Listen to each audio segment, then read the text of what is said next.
In 2022, Disney Plus and Marvel brought Marc Spector to screens all around the world, helping to bring the story of the Moon Knight out of the shadows and into an even larger fan base. But the character itself has been gracing the pages of Marvel Comics since his first appearance in the Werewolf by Night series in 1975.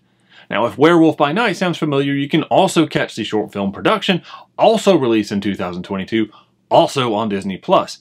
But we are not here to talk about shows and films. We are here to talk about Moon Knight, the comics version of Moon Knight.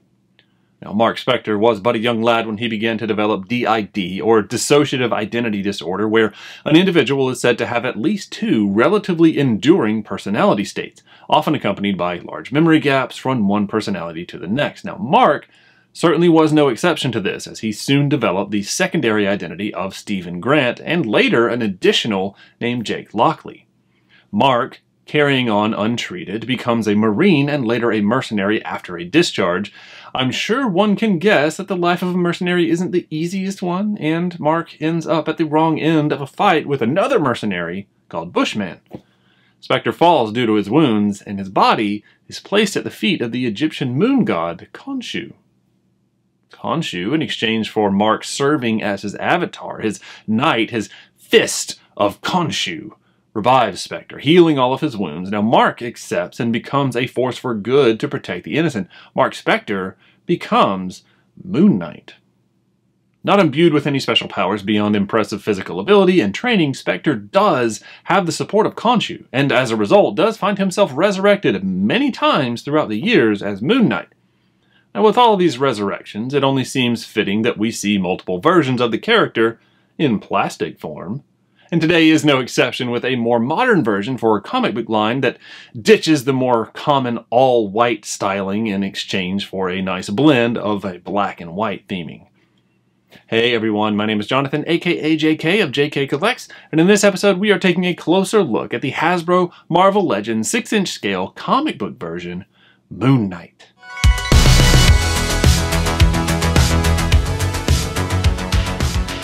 Hey everyone, welcome back. Here is our Moon Knight action figure, the Marvel Legends. It's the comic book version, kind of the more modern styling that we see. And here's our packaging, our plastic-free packaging, right? Or our plastic-less, because there's still the tape. But if we take a look around here on the back, here we have that typical rendering of Moon Knight, aka Marc Spector, aka ... multiple names. And it shows the figure itself and the weapons and additional hands that it comes with. And I like the little comic panels in the back. Just the design of this packaging is very cool. And over here on the side, we have another rendering of Marc, just the figure kind of standing in a neutral position. Just a good look of it. I really like and am excited for this figure. Just the way that the hood drapes over the eyes like that. And then over on the other side, here we have a drawing of Marc Spector, aka Moon Knight, in action. It's like flying through the air, chucking one of the moonerangs, or whatever the correct terminology is for it. And then around here on the front, we have yet another rendering of the figure. Very cool looking figure, holding a couple of the weapons, posed for action yet again, with the drawing in the background and the more modern Moon Knight logo for the comic series. So without further ado, let's break into this one.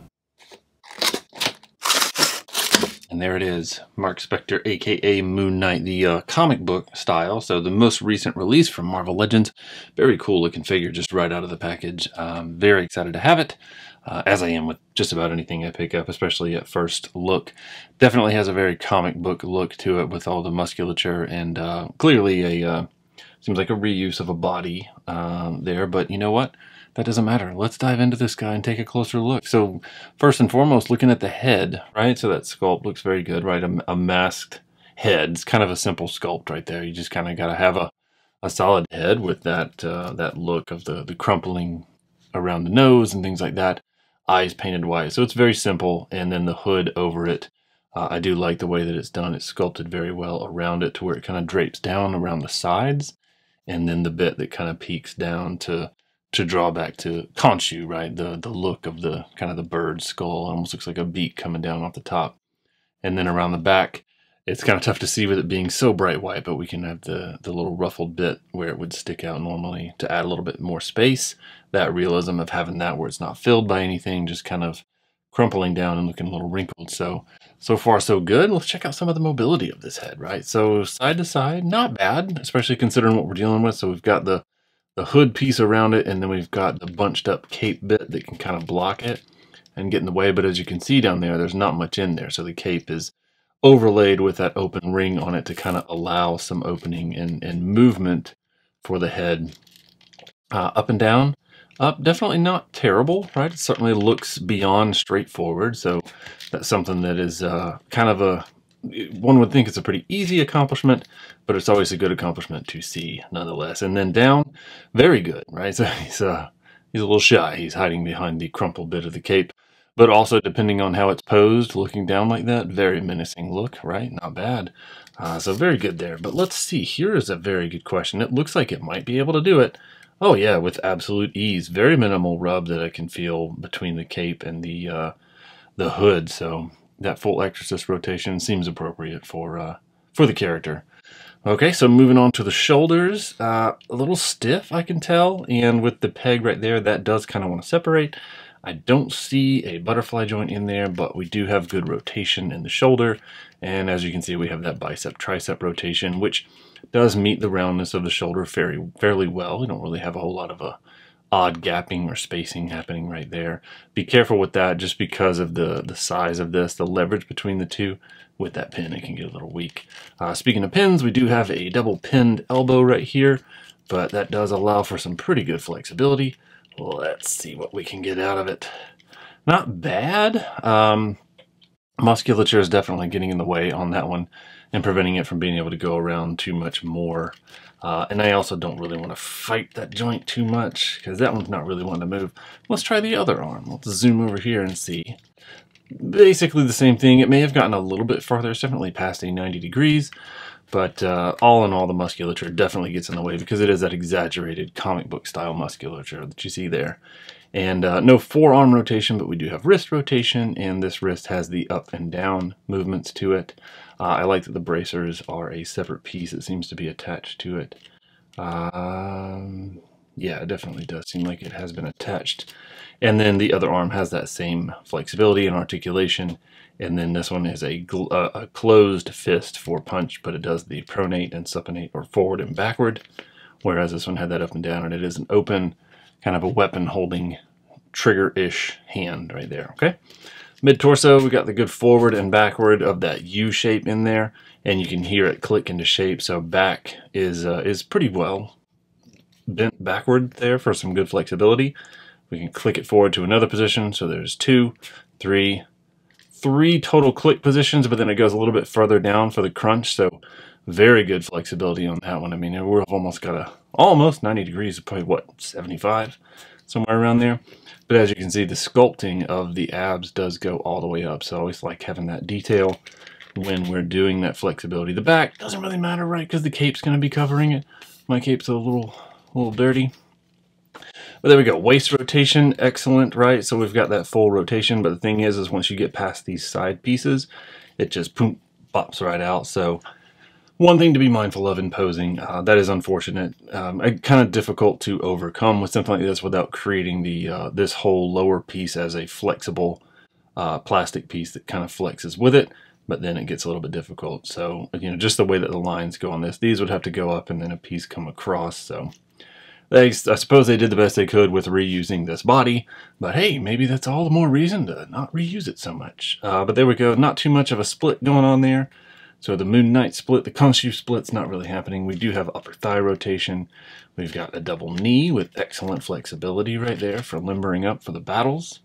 Okay, and let's see, we don't have any calf rotation, but we do have pretty good ankle rotation, right? So we've got that ball that's got the two pins coming out of it. Very McFarlane-esque, we'll say. So good movement on forward and backwards of the foot. Forward not so great because it does hit there, and then the top of the shoe hits on these little pieces of armor. But we do have good ankle breaker capability depending on how we get this piece to rotate. It will definitely do it. And I love just the grip on these shoes right there. I mean, look at that tread. He's ready for some serious running All right, so there we go. Just a generally cool figure. Paint apps, not really a lot to worry about. The eyes, I do appreciate the white of them, but they could have maybe used one more layer. They're a little bit thin. I don't know if that was intentional to kind of make it seem like it was glowing because it's a little bit hazy and kind of fades as it goes out to the edges, but it just really kind of looks like the paint was a little thin. The rest of it is mostly cast plastic, right? So going all around, looking at the fists and things like that, nothing really has any issues that shine through. The moon is very well applied on this plastic chest piece here. Everything else is a lot of applied cast plastic, so just very happy to see that. The cape is a flexible material, kind of the thicker style, but still does move and it certainly is fixed in that position. So this is yet another one of those. It's going to be a great opportunity for one of those brilliant third-party artists out there to give us their version, their wired representation, so we can have some great poses of it. So definitely looking forward to that. All in all, great figure. Big fan so far, and let's see what we have weapons-wise. So let me just stand him up back here. There we go. And he came with a staff, right? So we've got this nice plastic staff. Let's see if we can get our focus to work with us here on this one. So there we go. So a nice white plastic staff, just cast in white plastic. It's a sectional staff. Nothing major about it. It is pretty flexible just based on the material it is made out of. And then we have a dual piece right here that they join together, but they can separate, right? So it's just some batons, very dual-handed action battle on that one. So again, cast in that white plastic. Those are a little bit more rigid than the staff. And then we have a few moon sickles, moon weapons, right? So we have a large one cast in the white plastic, fairly flexible. It does have some points on it, even though they are flexible, so they're not too dangerous because of the material it's made out of. And then it comes with 3 of these little guys, right? So they're very small, kind of like moon-shaped throwing stars, if you will, moonerangs. Since, you know, he's oftentimes been compared to Marvel's Batman. And then we have a closed fist hand for the other side, and then we also have the weapon holding hand. So 2 weapon holding hands, 2 closed fist hands ultimately included with this figure. So very cool. And just to kind of point out the detail on these fists, right? So I really like what they've gone through with this. I mean, it's just the detail on it. We've got the moon-shaped armor piece on it, and then even the knuckles have a little bit of armoring to it because he definitely does a lot of punching. Or, you know, hey, maybe it's arthritis showing through. It's just a regular glove. No, I'm just kidding. I do like the detail of it. These are very well done. The whole figure is very well done, and I think he's an excellent add to any collection, whether you're a Moon Knight collector, whether you're a Marvel collector. I think they did a good job. I do like the color scheme of this. I've always been a fan of the plain white Moon Knight, but I like this more than I expected. Well, that about brings us to the end of yet another episode. Thank you, as always, for taking the time to join us. Now, if we ever do a review of something you are trying to find for yourself, please follow and DM us on Instagram at JKCollectsToys so we can help with the search if we do not already have a way of getting one. Also, if you enjoyed this episode, let us know in the comments and let YouTube know by subscribing and clicking that like button. The more that happens, the more YouTube will recommend us so we can hopefully reach even more collectors and help them find the things that they need. If you'd like to see some more videos, we will have some links on your screen for you to check out. And remember, collecting or not, we are all in this world together. Let's look out for each other. Thanks.